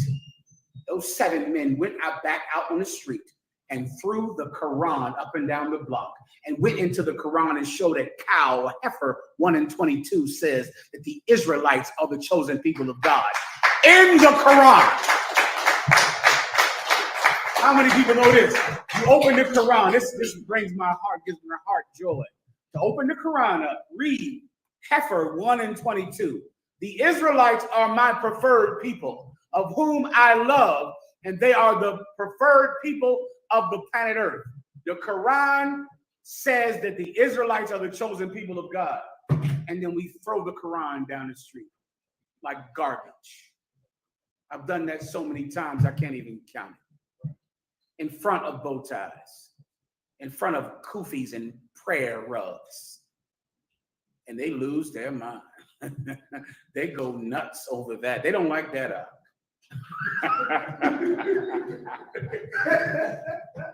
They don't like that. But I do it for Abba Bibbins. I do it for my brother who lost his life doing it. I do it for my king who died 2,000 years ago, standing up to oppression. And the Kansas City 4, they understand the assignment. They understand what they have taken an oath to do. Keep reading. Oh God. He's fighting daily, oppressing me. He's fighting daily, oppressing me. David said, these wicked men would swallow me up. Why? Because there's so many of them. They swallow me up. And they fight daily, oppressing me. In the UPK, we fight the drug dealers and the police. We fight the Christians and the Muslims. We fight everybody. Everybody is against us. And we love to have it so. Continue. Verse 2. Mine enemies would daily swallow me up, for they be many that fight against me. They be what? They be many that fight against me. They be what? They be many that fight against me. Yeah, it's a lot of them. That's why I joined this school. I saw the Nation of Islam, and I saw the Christians, and I saw all of them when I was coming up young in the school. I went to Farrakhan rallies. I was at the Millie Man March. I was out there with 1 million men marching. Then I saw these brothers, it was about 7 or 8 of them on the streets of Philadelphia, and they were no cowards. I looked at them, I said, that's the place for me. I'm joining them so I can fight everybody else. Because if I join this group, then I can fight everyone else. If I join the Muslims, what do I have to do? Shalom, brother. We're friends. We all come together. Love and peace, brother. That's not who I am. I can't do that. You can do that. You'll bend down and suck the penis of whoever is stronger than you. I'm sure. I'm sure if a man is big and tall, what do? Suck his penis, right? If he's big and tall and strong, full of muscles, what do? Perform oral sex. I'm sure you do that. Not me, however. That's not what I would do. I can't do that. I can't think my life is so precious that I would never lose it for my manhood. To me, my life is not that important. What the fuck am I? I gotta live forever? My friends didn't. I have to live forever? I don't think I do. I think there are things in life that are more important than my life. Because of that, I chose a group that would make me enemies with everyone else to be at peace with God. Right. Continue. Oh God, O thou most high. Verse 3. What time I am afraid, I will trust in thee. That's what David said. When I'm afraid, I'll trust in you. What do you do when you're afraid? Join a group that makes sure that you never get in any trouble? A lot of you, the IUIC teaches that a man can only have one wife. A lot of you join the IUIC because you're afraid of your woman. You're scared of her. Here's what you women don't understand. Your husband only is in the IUIC because he's scared of you. He's afraid of you. He thinks you're going to put him on child support. So he joins the IUIC because he knows if you join us, she's going to leave you and put you on child support. Here's what you don't know about your husband. He'll join a group that only believes in marrying one wife. What will he do on the weekend for the women? If you marry a man in the IUIC or a Christian who believes that a man is only allowed to have one woman, what will your husband be doing on the weekend? Sisters, no one knows. I know you know, sis. You're one West. Answer it for everybody else. And do what? And find who in those bars and those clubs? Other women? Put it back on the screen.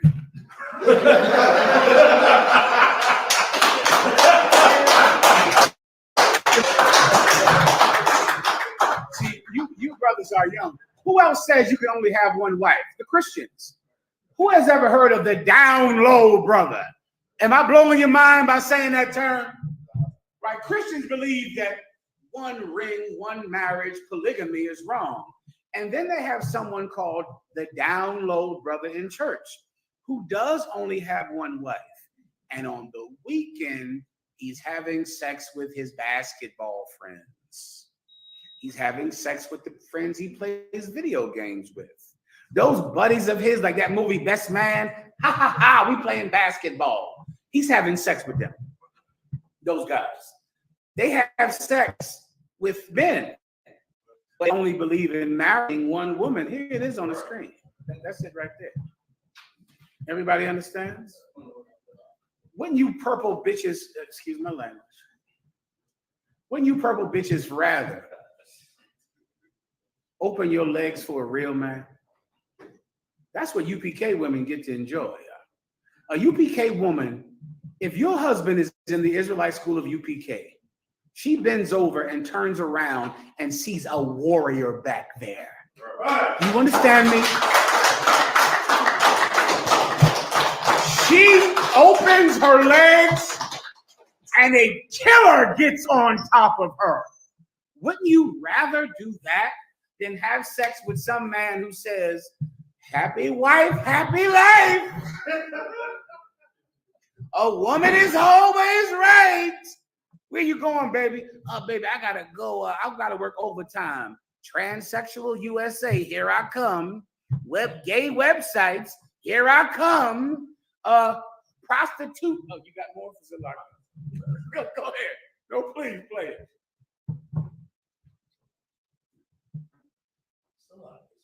And penis. What would you consider me to be? That you are naked.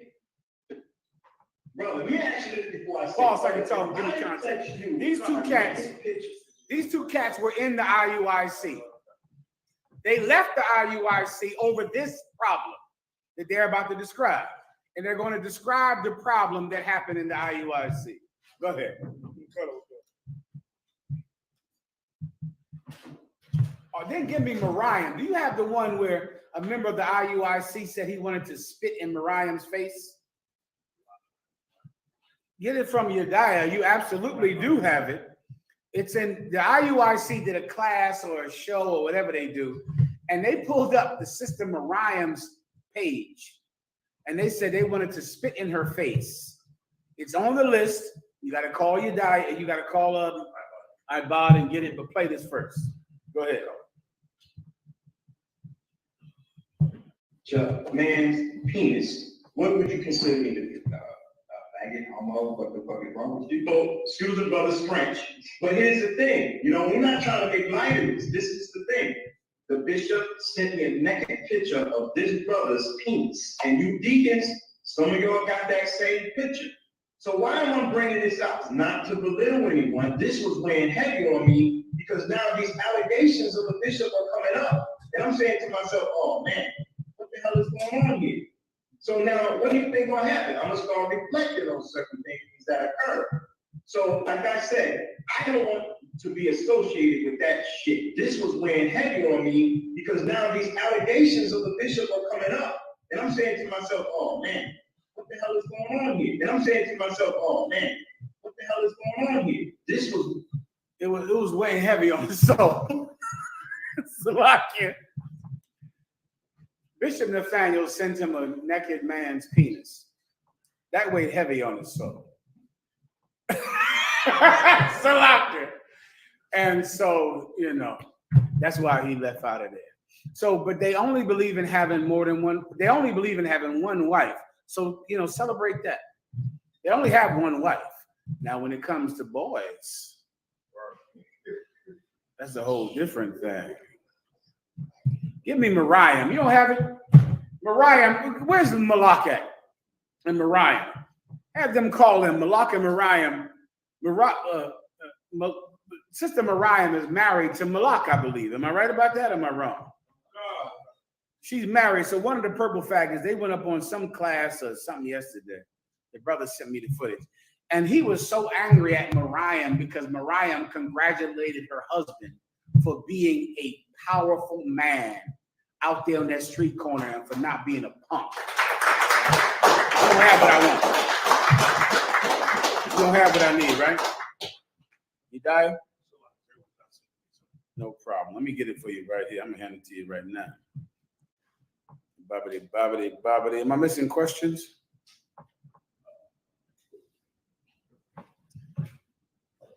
Here it is, right here. So Go ahead, I Warrior. had a question. Go ahead.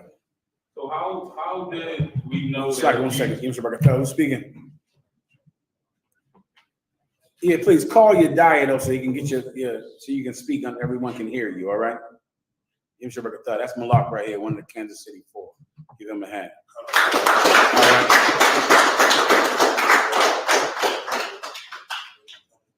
right. And look at all this. This is funny. Okay, where are we at right now? I need to get that one about Mariah and Mariah. What's the brother's name? Ibad has it. All right. Well, he'll call in and we'll read it. All right. Go ahead. Where are we at right now? Psalm 64, sir. Go ahead. This book of Psalm 66, verse 4. In God I will praise his word. In I'm God, sorry. Is that where we started? we started at verse 1, sir. And we ended up stopping at Okay, I think. Read 2 and 3 and then move on to the next one. Go ahead. God. This book of Psalm 66. Shit, we gotta get it. After this, get to the story of David. Did we go over 2 Corinthians 14 and 11?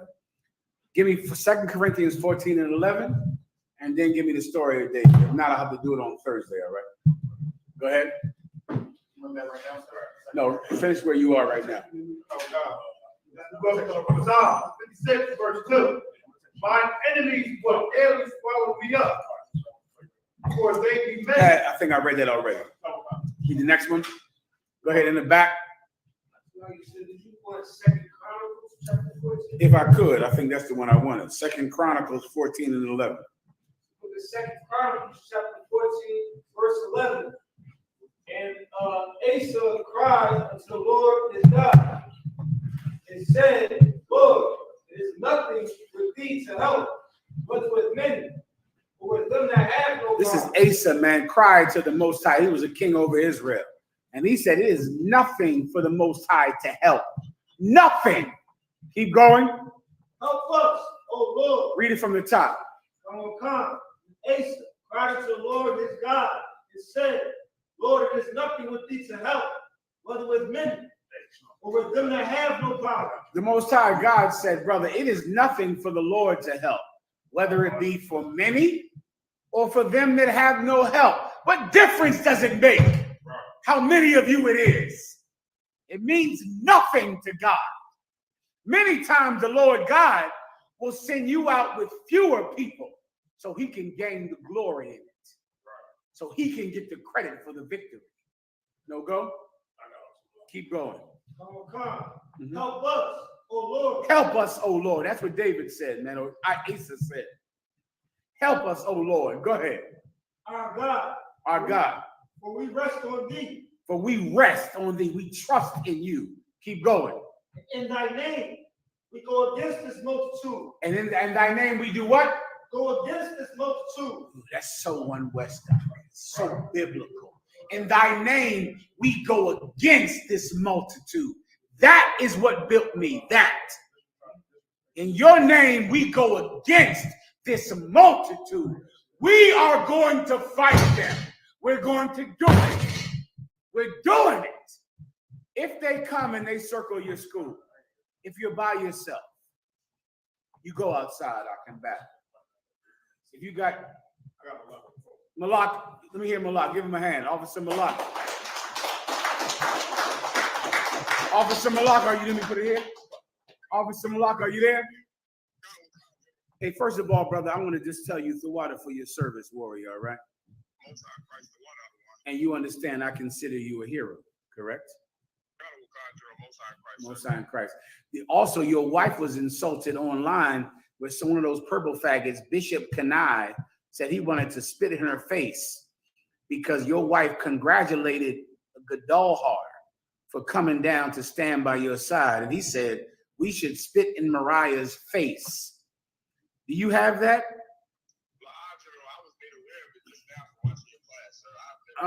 Listen, Officer Abadja has it. He sent it to me, but I just don't have the time to pull it up on my phone. But if you can get the officer Abadia out of headquarters, he'll show it to you, and maybe we can do it, next week or do it, later on or something like that. But I wanted to bring your wife back because I wanted to bring your wife on the phone because your wife gets to have sex with a killer. Right. You understand that, right? Your wife gets to open her legs and accept a warrior inside of her. Right. And for that, I congratulate her. Well done. Give her my congratulations.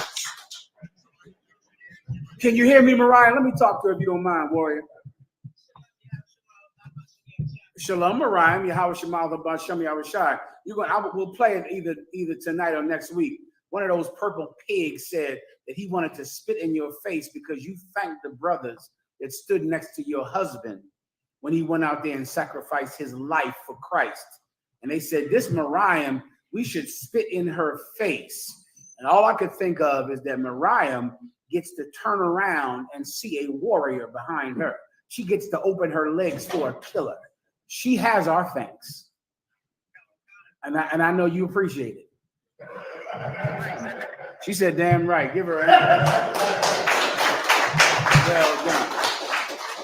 Those purple bitches don't know what that's like. They don't know what that's like, Mariah. Right or wrong?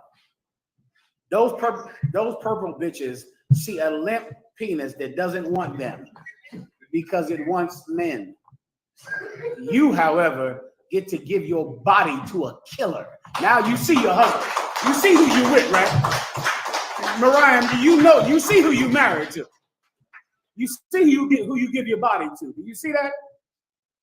Now you know, don't you? You knew before this, but now it's confirmation to you, is it not?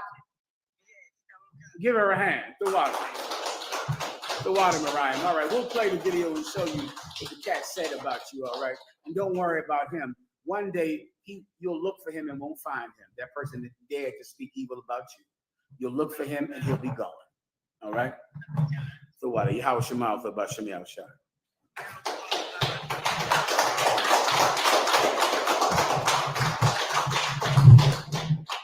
Okay, give me Christ sent, so this is the last scripture, all right? When Christ sent the disciples out by twos in the New Testament. Come on up. Did you also want the one about the man first? Say again? Did you also want the precept? I'll have to do that Thursday. Thursday night, I'll go through all the purple precepts this Thursday, but I just don't have time to do it tonight. Give me where Christ sent them out by twos. That's in, I think, Matthew. You know where it's at. Matthew, where he sent them out with nothing. All right? Not with purse, not with anything. Nice and loud and tell them where you are. You might need to come closer out so they can hear you. Mark chapter 6, verse 7. And he called unto him the 12 and began to send them forth. So this is when Christ was on the earth, and his men were finally going out to speak without him. Keep going. And began to send them forth by two and two. He sent them what? Forth by two. He sent them forth by what? By two. By what? By two. By two. When Christ was living on the earth and he sent his disciples out to teach, he sent them out by two. Two of them. Keep reading. And gave them power over unclean spirits. And gave them power over unclean spirits. Now, how many disciples were there? Answer. How many disciples? You don't know this. Raise your hand right up front. Huh? 12. Why didn't he send them out by 12? He had 12 disciples. Instead of sending them out by 12, he sent them out by two. Why do something like that? He could have sent them out in a camp of 12, couldn't he have? Why do that? Why would some man, if you have 12 men, you can send them out in a camp of 12. Why would you send them out in a camp of 2, of 6 two-man camps? Let someone younger answer. Brother, right here with the watch on right here. Christ had 12 disciples, did he not? Why? He could have sent out one camp with 12 men in it, right? That would have been safer. That would have been wiser, right? But instead, he sent out 6 two-man camps. Why? Give him a hand. That's all right. You see, purple faggots don't understand that. They don't get that. The purple faggots wouldn't go out on the street unless they had 40 people. Us, we on purpose send few people. On purpose. We do it on purpose. Christ sent them out by 2, not 4, by 2. A reader and a speaker. That's it. Keep going. And commanded them that they should take nothing for their journey. And he commanded them what? That they should take nothing for their journey. Come on, warrior. He sent 2 men out on the street and said what? You cannot bring anything. Keep reading. Save a staff only. All they could bring is a staff. That's it. One staff they took out on the street, which means what? No purse, no money, no shoes. That's in the Bible. No shoes. A staff. Why? Why a staff? Bring me home, same young brother. Why a staff? You. Why a staff though? What's this for? Oh, you know what it's for. You know well what it's for. You know what it's for. Young brother up front. Why only a staff? To fight. To defend yourself. That's it. But you're not getting money and you're not getting shoes on your feet. But you will get this, because this you're going to use. Ooh-wee. You're going to use this. I pray you understand. He told them to bring that only and nothing else. Continue. Oh God, no script, no bread. No script. What script? Paper money. No script. Go ahead. No bread. No bread. No food. Keep going. No money in their purse. No money in your purse. He could have sent them with all of it. He sent them on purpose with nothing except a weapon to defend themselves. Continue. But be shod with sandals. But meaning they couldn't bring shoes. They had to have sandals on their feet, but no shoes, because even shoes would make it too comfortable. Right. This is not going to be comfortable now. This will be the bare minimum. Right. Keep going. And not put on 2 coats. And they couldn't even have 2 coats on. 1 coat, 1 staff, sandals, and no money and no food. That's how he bred men. Right. Killers, warriors. That is the tradition in the Israelite School of UPK. Can I tell you a quick story? I was an officer of 50 one day out. I was an officer of 50, and Commanding General Yohana, he was based out of headquarters in Harlem, New York, 1 West 125th Street, Harlem, New York. And he came down to the city I was assigned to, Philadelphia. And one day he said, was it a Thursday or a Saturday? It was a Saturday. And he said, you brothers are going out, but you're not going out in your regular camps. You're going out in groups of 2s. He said, first, we're going to wash each other's feet, because Christ washed the disciples' feet in the Bible. But the top general, the 12 shield generals, are going to wash the feet of the troopers. And then after we wash each other's feet, meaning the highest men, wash the feet of the lowest men, then we're going out in groups of 2s. I was an officer of 50 that day. And I remember being so excited because I knew that one camp would go to the most dangerous camp in Philadelphia. Who can guess what that camp was at the time? Nakar, 52nd and Market. And I knew that one camp would get to go to 52nd and Market. For you brothers not from Philadelphia, if you went to 52nd and Market speaking against Islam, you were getting killed. in the 90s. You were dying. And I knew one camp would go there.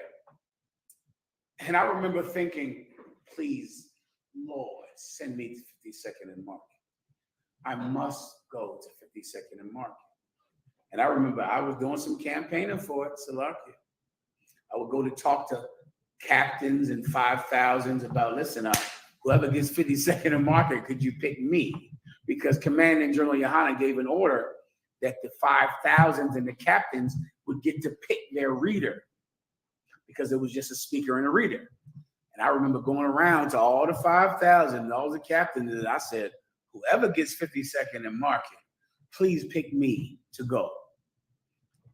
And so it happened. The generals washed the feet of troopers that day. We had basins of water. And the generals, 12 shield generals, went down and washed the feet of troopers and officers of 50 in the school. And then they said, after this feet washing, we're going out to speak. But you're not going in your regular camps. You're not going with equipment. You're not going with food.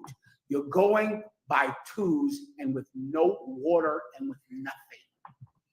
And then the camps started to run out. 15th and Market, 16th and Market, Germantown and High, Mount Airy. And I'm sitting there going, please, God, pick me for 52nd and Market. Please, Lord, pick me for 52nd and Market. And then this brother stepped up and he said he was a captain and he was getting 52nd and Market. And he turned around to me and said, I want Mahayaman. And I almost cried. And he picked me and I said, come out of one con. And me and his brother got in his car and went to 52nd and Market with 5 signs. One of our signs was Allah is a rock and Islam is a lie. And we went out on this street corner, brother, the two of us at 52nd and Market.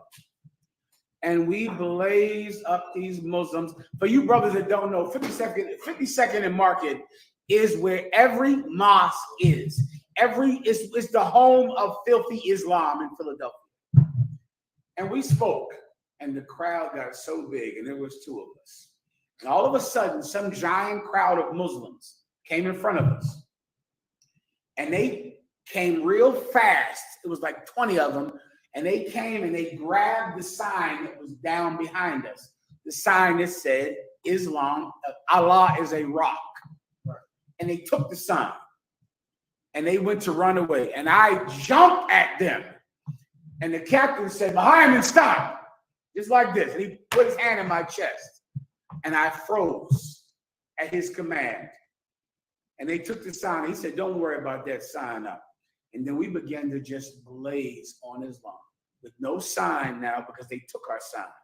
And all I can remember, brother, is harnessing anger. It was the first day that I knew, you know how you feel angry about a thing and it's kind of like a wildfire. And that day, because they took our sign, it was just 2 of us. I took a fire and focused it like a laser. I made it focused and direct and small and aimed at one thing. And I just started to speak that day on Islam. I just kept going and going and going and going. And I remember going home that night. Of course, we went home and I had sex with a beautiful woman that night, like I do every night. And I remember feeling satisfied. You understand? Satisfied. And that night built who I am. And from that night, we send out 2 men, 4 men. That's it. You're going to go do it because it's going to build you. You don't know who you are because you haven't been able to be yourself. You haven't been out and done something that's a miracle, something that you never thought you could do. Your whole life, you've done what's easy, haven't you? You've done whatever was right in front of you. You've ate whatever thing was laid on your plate. But that day, you're going to have to take something off of someone else's plate. And then you'll know what it is to be a warrior. And that is One West. With that, pass the class over. Police officer Malak.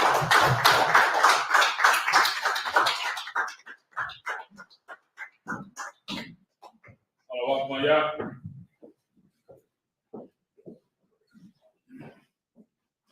Barak. Yahweh, Hashem, Yahweh, Shabbat, y'all can sign in. Isupk security announcements.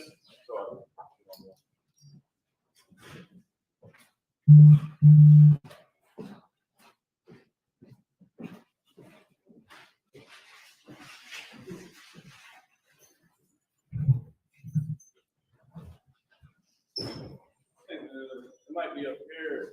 If I'm mistaken. Never mind.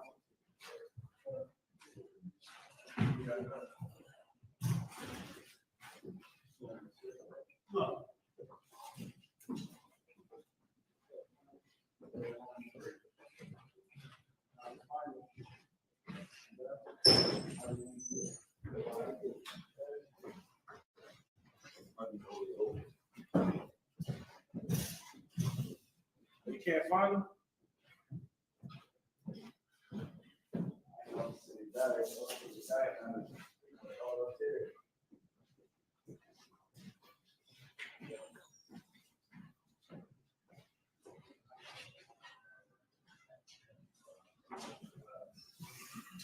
Isupk security announcements. We are the Isupk